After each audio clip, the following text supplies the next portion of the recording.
नमस्कार दोस्तों, इस समय तस्वीरें दिखा रहा हूँ करनाल से। एक शख्स के साथ किस तरह से फ्रॉड हुआ।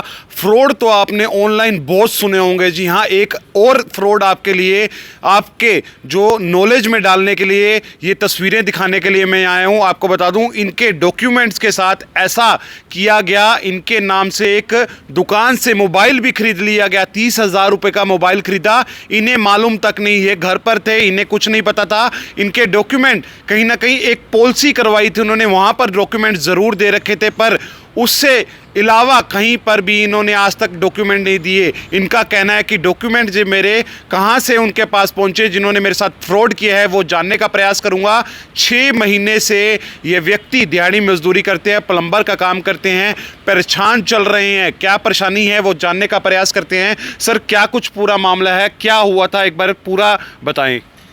सर, मेरे पास रक्षाबंधन से 5-6 दिन पहले फ़ोन आने शुरू हुए किस्त भरने के लिए कि किस्त भरो। मैंने उनको ये कहा, भाई कुछ दोगे तभी तो किस्त भरूंगा ना। तो उन्होंने कहा, आप 30,000 का फ़ोन लेके गए हो, उसकी किस्त है और आप किस्त नहीं भर रहे हो, दूसरी किस्त है आपकी है, आप पहली भी नहीं भरी आपने वो। तो मैंने सर उनको 1-2 बार तो वैसे टाल दिया, लेकिन जब उन्होंने 3-4 बार मेरे को परेशान किया तो मैंने उनसे पूछा, आपका ऑफिस वगैरह कहाँ पे है। उन्होंने बताया 12 सेक्टर है। फिर मैं 12 सेक्टर ऑफिस में वहाँ पहुँचा हूँ। वहाँ जाके मैंने पता किया तो वहाँ पे ये सारा निकल के आया कि भाई मेरे आधार कार्ड और पैन कार्ड दोनों नकली बना के और मेरे से मतलब मेरे नाम पे लोन ख़रीदा, उन्होंने लोन लिया है मोबाइल ख़रीद के। फिर इसकी आगे इंक्वायरी शुरू की तो उनसे पूछा, भैया ऐसे कैसे लोन दे दिया, कोई बैंक का अकाउंट नंबर भी तो लेते हो ना आप। तब निकला कि एक मटक माजरी गांव इंद्री में एक्सिस बैंक में मेरे नाम से वहाँ पे अकाउंट भी खुलवाया हुआ है फर्जी उन्होंने। और इब्राहिम मंडी से ये फ़ोन ख़रीदा गया है 30,000 का। और यहीं करनाल से ही, मतलब जिसने ये फ्रॉड किया है करनाल से ही है, साहिल नाम का लड़का है, उसने किया है ये। और उसको मैं सबसे पहले मैंने सिटी थाना में एप्लीकेशन दी, मेरी वहाँ कोई सुनवाई नहीं हुई। तो मैं जी कुछ दिन बाद इंतज़ार करके मैंने फिर एसपी ऑफिस में दरख्वास्त दी। एसपी ऑफिस से सिविल लाइन दरख्वास्त आई है, उन्होंने फिर वहाँ कार्रवाई की। और इसका मोबाइल का जो EMI नंबर था उसको ट्रैकिंग पे लगा के मोबाइल कहीं उत्तराखंड वगैरह में पता नहीं कहाँ वो पकड़ा गया। तब ये बंदे पकड़े गए। ये एक बार वहाँ पे SHO साहब के सामने ये जो मुजरिम है खुद लड़का, इसको भी पेश किया हुआ है वहाँ पे, फिर इसको छोड़ दिया गया था। वहाँ से फिर ये केस उन्होंने ये बोला कि ये हमारे एरिया में नहीं आता, ये सिटी में आता है। फिर सिटी में दरख्वास्त ट्रांसफ़र हुई, सिटी से फिर सदर चौकी भेजा गया मेरे को। वहाँ पे उनको टाइम दिया गया, फिर पार्टी को दिवाली वगैरह थी भाई, कई बार उन्होंने उनको टाइम दिया। मैं चक्कर लगाता गया वहाँ पे। मेरे को कम से कम 2.5 महीने तो बजाज फाइनेंस में लगे हैं अपना ये लोन कैंसिल कराने में। मेरी सिविल तो ख़राब हो ही गई है, बाकी लोन बड़ी मुश्किल से 2.5 महीने में मेरा लोन कैंसिल हुआ है। बजाज फाइनेंस में एक यस नाम के हैं जो भाई है, वो शायद मैनेजर है वहाँ पे, उन्होंने मेरे को कोऑपरेट किया है और मेरा लोन कैंसिल करवाया। लेकिन 6 महीने हो चुके हैं, कभी सिटी में कभी सदर में मेरी कोई सुनवाई नहीं हुई है। 6 महीने हो चुके हैं। कल भी मेरे को ये सांत्वना दी गई है कि आप मटक माजरी इंद्री में पड़ता है, वहाँ भी एक आप दरख्वास्त दो। मैं कहाँ कहाँ दरख्वास्त दूँ, कहाँ कहाँ से मैं लोन कैंसिल कराऊँ, और मेरी कोई सुनवाई नहीं हो रही है। मैं 4 बार SP साहब को भी ऑफिस में पेश हो चुका हूँ इस मामले में।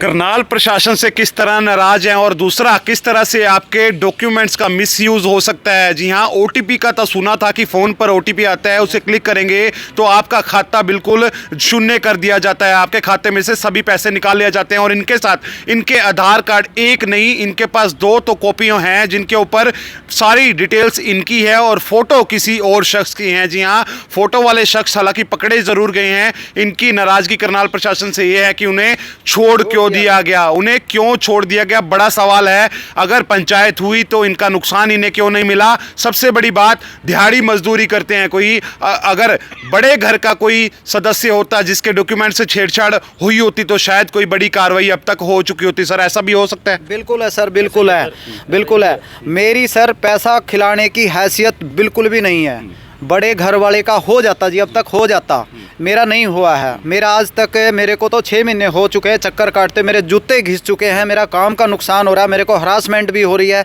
लेकिन मेरी कोई कार्रवाई नहीं हो रही है सर।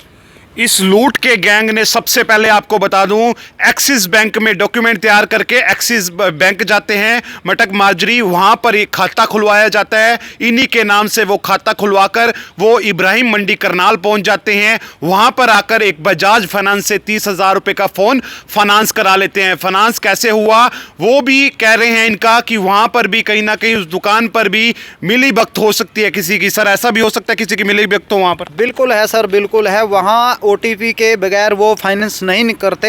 वहाँ भी फ्रॉड नंबर से उन्होंने ओटीपी मंगाया है, वहाँ पे फ्रॉड नंबर है, उससे ओटीपी मंगा के और तब ये काम किया सर। तो जो आधार कार्ड पे नंबर था वो आपका नंबर नहीं था? मेरा ही नंबर है सर। तो फिर ओटीपी आपके पास आया होगा? नहीं सर, किसी और नंबर से ओटीपी मंगाया उन्होंने। वो ओटीपी किसी फ्रॉड नंबर से मंगाना, यानी वो बंदे मिले हुए हैं।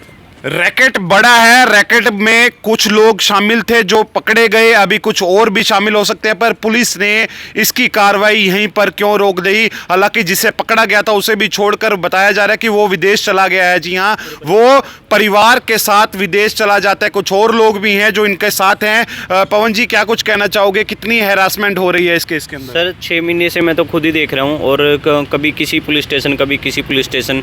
और सबसे बड़ी बात यह है, जब उस लड़के के खिलाफ कानूनी तौर पे कंप्लेंट एफआईआर की हुई है तो लड़का बाहर कैसे जा सकता है? इसका मतलब कि पुलिस वाले भी जानबूझ के इधर उधर कर रहे हैं और धक्के खिलाने के लिए, मतलब डेली का बोल देते हैं आज इस चौकी में जाना, अपने वहाँ पे केस है, वहाँ पे फाइल दर्ज करवा दी है। तो समझ नहीं आ रहा मतलब पुलिस कर क्या रही है। अगर चाहे तो वो एक दिन के अंदर इस केस को निपटा सकते हैं, बट ये ज़्यादा लंबा खींच दिया इन्होंने, बहुत ज़्यादा लंबा। अगर एक आम इंसान के साथ ये चीज़ हो रही है तो एक मान लो अगर किसी उनके खुद की फैमिली के साथ अगर ये होती तो शायद अब तक वो केस निपट जाता।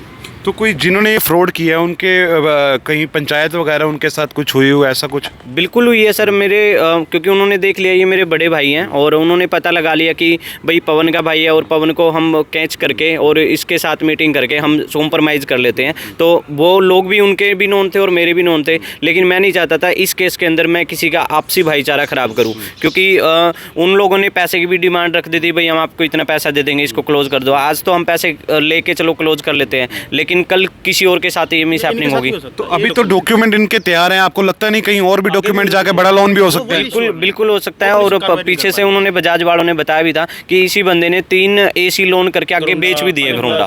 3 AC मायने रखता है किसी और की आईडी पे। नया फ्रॉड है। लोगों तक ये खबर जरूर जानी चाहिए। आपको बताऊं, आपके डॉक्यूमेंट नकली तैयार हो रहे हैं। इसी तरह से इलेक्ट्रॉनिक्स जो प्रोडक्ट्स हैं उन्हें फाइनेंस करा लिया जाता है, उन्हें बाजार में बेच भी दिया जाता है। आप तक वो खबर भी नहीं पहुंचती। खबर तब पहुंचेगी आपके पास जब आपको किस्त को लेकर फोन आने शुरू होंगे। आपको फोन कर दिया जाएगा बजाज के कंपनी द्वारा कि आपका ये आपने फाइनेंस किया है, आप इसकी किस्त भरिए। किस तरह से ये शख्स खड़े हैं मेरे साथ, दिहाड़ी मजदूरी करते हैं। सर, आपने डॉक्यूमेंट अपने कहां कहां दे रखे हैं अभी तक?